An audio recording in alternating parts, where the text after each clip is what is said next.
ಯಾದಗಿರಿ ಜಿಲ್ಲಾ ಆಗಿ ಸುಮಾರು 15 ವರ್ಷ ಗಳಿಸಿದ್ರು ಕೂಡ ಜಿಲ್ಲಾ ಕ್ರೀಡಾಂಗಣಕ್ಕೆ ವಿಶೇಷ ಮೂಲಭೂತ ಸೌಕರ್ಯ ಒದಗಿಸುವಲ್ಲಿ ಜಿಲ್ಲಾಡಳಿತ ಮತ್ತು ರಾಜ್ಯ ಸರ್ಕಾರ ವಿಫಲ ಆಗ್ಯದನ್ನು ತಪ್ಪಾಗಲ್ಲ.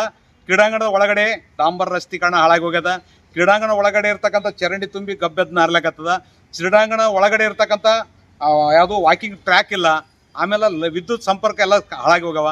ಆಮೇಲೆ ಎಲ್ಲ ಕಡೆಗೆ ಐಮಾಕ್ಸ್ ಹಾಕಬೇಕು. ಆಮೇಲೆ ಆರೋ ಪ್ಲಾಂಟ್ ಕೆಟ್ಟೋಗ್ಯದ. ಆಮೇಲೆ ಅಲ್ಲಿ ಇರ್ತಕ್ಕಂಥ ಏನದ ಅಂದರೆ ಒಳಗಡೆ ಏನದ ಆ ಜನ ಕ್ರೀಡಾ ವೀಕ್ಷಣೆಗೆ ಬಂದಿರತಕ್ಕಂಥ ಕೂಡೋರಿಗೆ ಏನದ ಆಸನಗಳು ಯಾವುದೇ ಪ್ಲಾಸ್ಟರ್ ಆಗಿಲ್ಲ.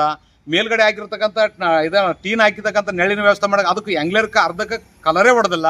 ಆಮೇಲೆ ಅಲ್ಲಿ ಏನದ ಅಂದರೆ ನಿರಂತರ ಮಳೆನಿಂದ ತಪ್ಪಲ ಗಿಡ ಗಂಟೆಗಳು ಬೆಳೆದವು, ಅದರಲ್ಲಿ ವಿಷ ಜಂತುಗಳದ, ಅದನ್ನು ಕೂಡ ಸ್ವಚ್ಛತೆ ಮಾಡಬೇಕು. ಅದರಲ್ಲಿ ಏನದ ಕ್ರೀಡಾಪಟುಗಳಿಗೆ ಮೈದಾನ ಸರಿಯಾಗಿಲ್ಲ, ಯಾಕಂದ್ರೆ ಮಳೆ ಬಂದರೆ ನೀರು ನಿಂದಿರ್ತಾವ.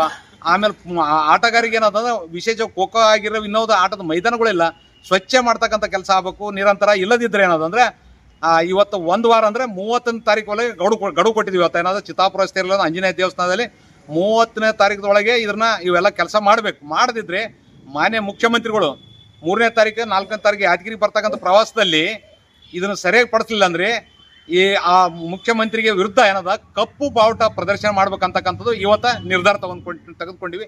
30 ತಾರೀಕು ಮಾಡಿದರೆ ಸರಿ, ಮಾಡಲಿ ಅಂದರೆ ನಾವು ಕಪ್ಪು ಬಟ್ಟೆಯನ್ನು ಪ್ರದರ್ಶನ ಮಾಡೋದಕ್ಕಂತ ನಿರ್ಧಾರ ಇವತ್ತು ತೊಗೊಂಡಿವಿ. ಇದರ ಎಚ್ಚರಿಕೆಗೆ ಮಾಡಿದರೆ ಸರಿ, ಮಾಡಲಿಲ್ಲ ಅಂದರೆ ನಾವು ನಿರಂತರ ಕ್ರೀಡಾಪಟುಗಳಿಗೆ ಸಾಮಾಜಿಕ ನ್ಯಾಯ ಕೊಡಿಸುವಲ್ಲಿ ನಿರಂತರ ಹೋರಾಟ ಮಾಡಬೇಕಾಗ್ತಕ್ಕಂಥದ್ದು ಎಚ್ಚರಿಕೆ ನೀಡ್ತೀವಿ.